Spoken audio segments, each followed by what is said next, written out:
اعوذ باللہ من الشیطان الرجیم بسم اللہ الرحمن الرحیم یسألونک عن الشہر الحرام قتال فیہ قل قتال فیہ کبیر وصد عن سبیل اللہ وکفر بہ والمسجد الحرام واخراج اہلہ منہ اکبر عند اللہ والفتنۃ اکبر من القتل صدق اللہ العظیم۔ سورۃ البقرہ آیت نمبر 217۔ نبی اکرم صلی اللہ علیہ وسلم کے زمانے میں اللہ تعالیٰ کے دین کی محنت کا اندازہ ہم اس بات سے کر سکتے ہیں کہ نبی اکرم صلی اللہ علیہ وسلم مدینہ منورہ میں موجود ہیں۔ اب ہر مسلمان کی، ہر ایمان والے کی یہ خواہش ہوتی ہے کہ میں مدینہ منورہ پہنچوں، میں اللہ کے نبی صلی اللہ علیہ وسلم کی زیارت کروں، میں ان کی مجلس میں بیٹھوں، جس طرح آج بھی مسلمانوں کے دلوں میں شوق ہے کہ ہم مدینہ منورہ پہنچیں، اللہ کے رسول صلی اللہ علیہ وسلم کے روضہ مبارک کی زیارت کریں، وہاں کی برکات حاصل کریں۔ تو اللہ کے نبی صلی اللہ علیہ وسلم وہاں پر موجود ہوتے تھے تو مسلمانوں کے لشکر مدینہ منورہ سے باہر روانہ کیے جا رہے ہوتے تھے۔ مسلمان اللہ کے دین کی حفاظت کے لیے، اللہ کے دین کی سربلندی کے لیے، دنیا سے کفر، شرک اور ظلم کے خاتمے کے لیے مدینہ سے باہر کا سفر کر رہے ہوتے تھے۔ اب یہاں سے اندازہ لگایا جا سکتا ہے کہ کتنی اللہ کے دین سے محبت اور قربانی کا جذبہ ان کے دلوں میں ہوتا تھا۔ یہاں تک واقعات پیش آتے تھے کہ ایک لشکر روانہ ہو جاتا تو کوئی مسلمان مدینہ میں رک جاتا، نماز کا ٹائم ہوتا، نبی اکرم صلی اللہ علیہ وسلم کی نظر پڑتی کہ یہ بندہ تو لشکر میں شامل تھا، اس کو بھیج، لشکر کو روانہ کر دیا گیا ہے تو یہ یہاں پر کیا کر رہا ہے؟ اس کے بلا کر پوچھا گیا، ابھی لشکر تو روانہ ہو گیا، آپ کیا کر رہے ہو؟ وہ کہتے یا رسول اللہ صلی اللہ علیہ وسلم میرے پاس گھوڑا بڑا تیز رفتار ہے،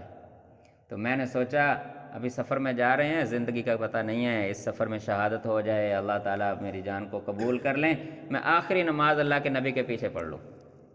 تو میں نماز پڑھ کے بس پھر گھوڑا دوڑاؤں گا، جا کے لشکر کے ساتھ شامل ہو جاؤں گا۔ یعنی کہ ادھر بھی جانا ہے اور ادھر بھی محبت، تو دیکھیں کہ اتنا لالچ ہے کہ ابھی جانا تو ہے، زندگی کا کچھ پتہ نہیں ہے، اللہ کے لیے جان بھی قربان کرنی ہے، لیکن آخری نماز چلو اللہ کے نبی کے پیچھے پڑھ کر پھر نکلتا ہوں۔ تو کیا اندازہ لگایا جا سکتا ہے پھر ان کی محبت کا، ان کے مقام کا کون اندازہ کر سکتا ہے؟ اب وہ لوگ سوال کر رہے ہیں کہ یا رسول اللہ صلی اللہ علیہ وسلم ہم نکلتے ہیں اللہ کے راستے میں، دشمن کا تعاقب کرتے ہیں، تو ان میں یہ ہوتا ہے کہ یہ حرمت والے مہینے اس میں شروع ہو جاتے ہیں، بعض اوقات حرمت والے مہینے آ جاتے ہیں، لیکن ہمارا سفر باہر جہاد کا ہوتا ہے، تو ان حالات میں حرمت والے مہینے شروع ہو جائیں تو کیا ہمیں اس پر اجر ملے گا کہ ہم حرمت والے مہینوں میں بھی جنگ میں مصروف ہیں، جنگیں کر رہے ہیں، کہ جو مہینے جن میں تو کافر بھی جنگ بند کر دیتے تھے؟ تو پھر اللہ تعالیٰ کی طرف سے جواب دیا گیا کہ دیکھو تم کس مقصد کے لیے نکلے ہوئے ہو۔ وہ لوگ جو حرمت والے مہینوں میں بھی لوگوں کو اللہ کے دین میں داخل ہونے سے روکتے ہیں، ایمان لانے سے روکتے ہیں، ایمان والوں پر ظلم کرتے ہیں، حرمت والے مہینوں میں بھی مسجد الحرام کے دروازے ایمان والوں پر بند کر دیتے ہیں، ان کو خانہ کعبہ میں، مکہ میں داخل نہیں ہونے دیتے مکہ کے مشرکین، اور حرمت والے مہینوں میں بھی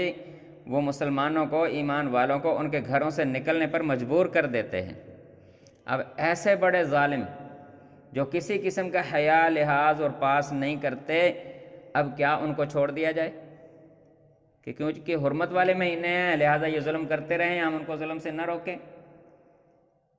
ہم ان کو اس طرح کے کفر سے اور اللہ تعالیٰ کے گھر کو اجاڑنے سے، اللہ تعالیٰ کی بربادی سے نہ روکیں؟ اللہ تعالیٰ فرماتے ہیں کہ دیکھو فتنہ بڑی چیز ہے، جس طرح پہلے بھی ایک مرتبہ بیان ہوا کہ اگر خانہ کعبہ میں آ کر بھی کوئی دشمن بدماشی کرے گا تو وہاں پر بھی پھر اسے پکڑا جائے گا اور سزا دی جائے گی۔ تو اللہ تعالیٰ نے فرمایا کہ دیکھو یہ فتنہ کتنی بڑی چیز ہے، تو اگر حرمت والے مہینوں میں، مقدس مہینوں میں اس طرح کا کوئی معاملہ پیش آ جائے تو پھر تو تمہیں اجازت ہے کہ تم یہ کام کرو اور دشمن کو اس کا پورا پورا بدلہ چکاؤ۔ ہاں اگر وہ سکون سے بیٹھے رہیں،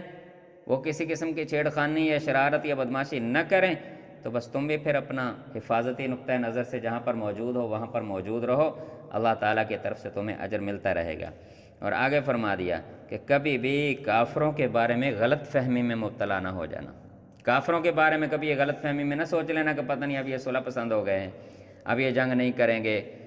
اب یہ امن پسند ہو گئے ہیں۔ یہ ہر وقت ان کی کوشش یہ ہوتی ہے کہ دنیا سے اسلام کو ختم کر دیا جائے، بس مسلمان دنیا میں باقی نہ رہیں، سب کو کافر بنا دیا جائے، سب سے ایمان چھین لیا جائے۔ تو یاد رکھنا، اگر ان کی ان کوششوں کے نتیجے میں تم میں سے کوئی اپنے دین سے پھر گیا اور پھر کفر پر اسے موت آ گئی، تو اس کا پھر کوئی عمل اس کے کام نہیں آئے گا، پھر ہمیشہ کے لیے سزا ہے، ہمیشہ کے لیے اس کے لیے عذاب ہے۔ اللہ تعالیٰ ہم سب کی حفاظت فرمائے۔ یہ اس مبارک آیت کا خلاصہ ہے۔ یسألونک عن الشہر الحرام قتال فیہ، اے رسول صلی اللہ علیہ وسلم، یہ ایمان والے آپ سے سوال کرتے ہیں کہ مقدس مہینے میں جہاد کرنا کیسا ہے۔ قل، اے رسول صلی اللہ علیہ وسلم آپ کہہ دیجئے، قتال فیہ کبیر، ان مقدس حرمت والے احترام والے مہینوں میں لڑائی جھگڑا جنگ یہ بہت بڑا گناہ ہے، لیکن وصد عن سبیل اللہ، لوگوں کو اللہ تعالیٰ کے راستے سے روکنا، وکفر بہ، اور اللہ تعالیٰ کے ساتھ کفر کرنا، والمسجد الحرام، اور لوگوں کو مسجد الحرام میں داخل ہونے سے روکنا، عبادت سے، حج اور عمرے سے روکنا، وإخراج أهله منہ اکبر عند اللہ، اور مکہ مکرمہ سے ایمان والوں کو ان کے گھروں سے نکال دینا، یہ اللہ تعالیٰ کے نزدیک جنگ سے بھی بڑا گناہ ہے۔ والفتنۃ اکبر من القتل، اور یہ جو فتنے یہ پھیلاتے ہیں یہ تو قتل سے بھی بڑا گناہ ہے، قتل سے بھی بڑی چیزیں ہیں۔ ہاں، اگر یہ امن سے بیٹھیں، یہ اس طرح کی بدماشیاں نہ کریں، تو پھر تو تم بھی جنگ نہ کرو، تمہارے لیے بھی اجازت نہیں ہے، لیکن اگر یہ کام کریں تو پھر فتنہ بڑا ہے، تو فتنے کو ختم کرنا ضروری ہے۔ آج کل بھی ہم دیکھتے ہیں رمضان المبارک کا مہینہ ہے، یہ جی کیا ہوا، مسجد اقصیٰ میں جی تراویح پر پابندی لگا دی گئی، مسجد اقصیٰ میں جی جمعہ میں داخل ہونے پر پابندی لگا دی گئی، فلاں جگہ پہ بھی کشمیر میں جی مسجدوں کو تالے لگا دیے گئے، نماز جمعہ کے اجتماعات پر پابندی لگا دی گئی۔ اب اگر وہ اس طرح کی بدماشیاں کریں گے تو پھر اللہ تعالیٰ فرماتے کہ ان کی بدماشیاں بڑی ہیں، پھر ان کو ختم کرنا ضروری ہے۔ ولا یزالون یقاتلونکم حتی یردوکم عن دینکم ان استطاعوا، یاد رکھنا اگر ان کافروں کے بس میں ہو تو یہ تمہیں تمہارے دین سے پھیرنے تک، تمہارے دین کو چھوڑ کر کافر ہونے تک تم سے کبھی بھی جنگ بندی نہ کریں۔ یہ تو اگر کبھی جنگ بندی کر لیتے ہیں تو صرف اس صورت میں کرتے ہیں جب مسلمان غلبے کی طرف جا رہے ہوتے ہیں، کافروں کا جنگ میں نقصان زیادہ ہو رہا ہوتا ہے، تو پھر نقصان سے بچنے کے لیے عارضی طور پر جنگ بندیوں کی طرف یہ جاتے ہیں، مذاکرات کی طرف جاتے ہیں، ورنہ اگر ان کا بس چلے تو آخری دم تک تمہارے خلاف جنگیں کرتے رہیں۔ تو یاد رکھنا وَمَن يَرْتَدِدْ مِنْكُمْ عَنْ دِينِهِ، تم میں سے اگر کوئی اپنے دین سے پھر گیا، فَيَمُتْ وَهُوَ كَافِرٌ، پھر کفر کی حالت میں اسے موت آ گئی، فَأُولَٰئِكَ حَبِطَتْ أَعْمَالُهُمْ فِي الدُّنْيَا وَالْآخِرَةِ، تو اس کے دنیا اور آخرت کے اعمال ضائع ہو جائیں گے، وَأُولَٰئِكَ أَصْحَابُ النَّارِ، پھر وہ آگ والوں میں سے ہو جائیں گے، ہم فیہا خالدون، ہمیشہ ہمیشہ اس میں رہیں گے۔ اللہ تعالی ہماری ہر طرح کے فتنے سے حفاظت فرمائے، اللہ تعالی آخری دم تک ایمان و عمل پر زندگی عطا فرمائے۔